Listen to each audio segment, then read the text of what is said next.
What's up, doll collectors, hobbyists, fabs, and besties? I'm Toya, an adult doll collector. Welcome to my miniverse. I've been dabbling with the technique Spun Cotton. You know, like when you're sculpting with cotton from a cotton ball and school glue, ever since we made that miniature Q-tip. Lately, I've been trying to make a cat, but I think I might need a little more practice. So let's start with something simple, like bread. It's getting cold outside here, which is making me want to get all cozy. And what doll wouldn't enjoy the smell of fresh baked bread in the dollhouse? Well, maybe not this bread, because it will be made with glue.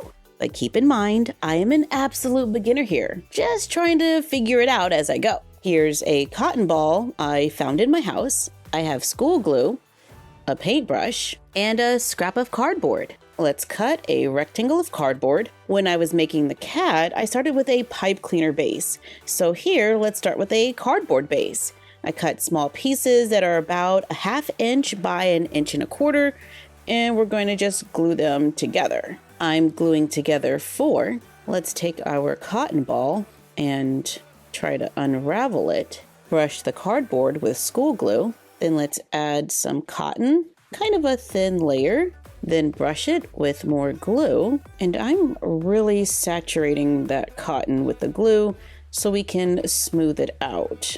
I let it dry a little, then add glue to the sides, then cover it with more cotton and glue. And I just let it dry a little between layers to make it easier to handle. Now let's try to build the top up just a little. So let's brush on a little glue, add more cotton, smooth it out with more glue, and use the paintbrush to begin sculpting it.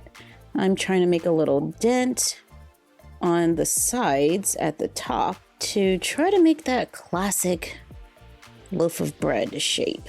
And let's try to put a little dent in the top to try to make it look like the bread was split. And let's cover a single layer of cardboard to try to make a single slice of bread. I'm using a pin to try to make little air bubbles. Then allow it to dry.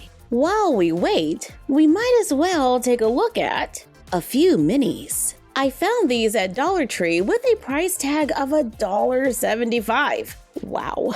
They're called Mystery Micro Minis by RMS International, which is something that we've seen before on Teeny Tinies. Now, a while back in the comments, you all said that there were Teeny Tinies at Dollar Tree. Is this what you were talking about? It takes a while for my local stores to get things sometimes, but I got them. Includes 8 collectibles. This is Series 1. So if we do the math, that is about 22 cents per mini. With Teeny Tinies, we get 20 pieces at $5, so that's 25 cents each. So we're getting a better price per mini with Mystery Micro Minis. But let's see what's inside. In this pack, I have steamed dumplings, a 6 eggs, not quite sure what this is, a pink macaron, a muffin, a tiny little bottle of soy sauce, a sausage, and a mug.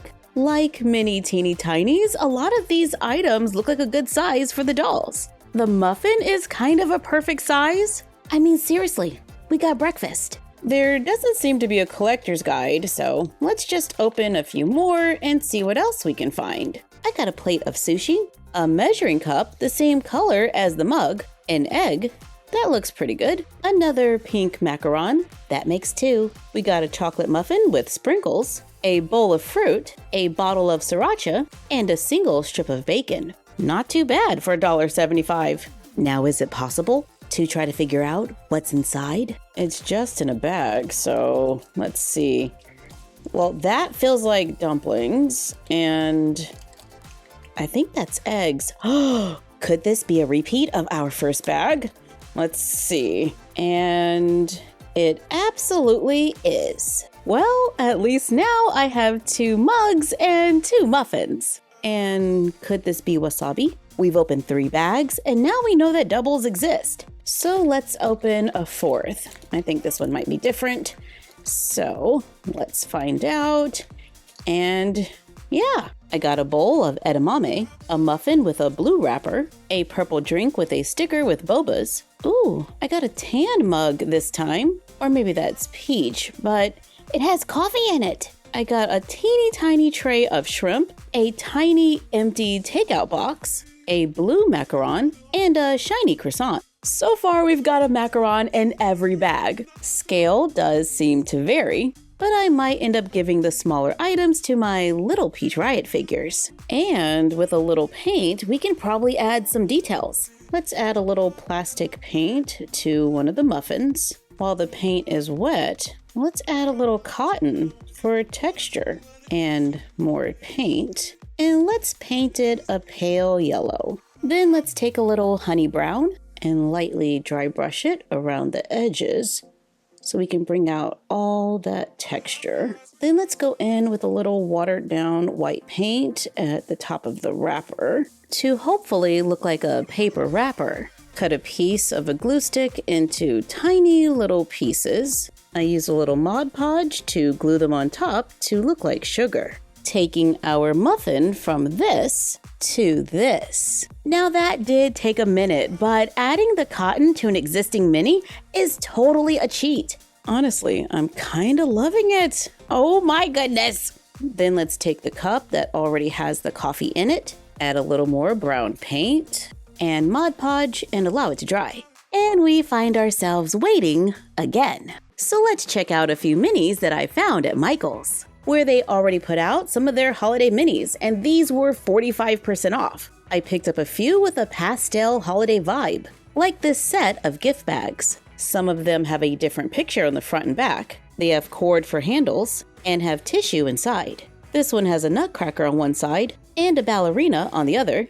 but this one has a Christmas tree on both sides. They are small gift bags with the dolls, but totally work. Here we have 4 frosted cookies. They're pretty lightweight, but I think if you drop them, they might break. They are sprinkled with an iridescent glitter. We can use them as large cookies for the dolls. They had a pack of 3 fairy tale books. One of them is 'Tis the Season. There's a title on the spine and an image on the back. We have Believe in the Magic with gold foiling. The spine is pretty decorative, and we have a little deer on the back. And the last book is A Christmas Fairy Tale with gold foiling. It looks like it's off-center just a little, and we can see a ballerina and the nutcracker on the back. And these books have pages, which is always fun.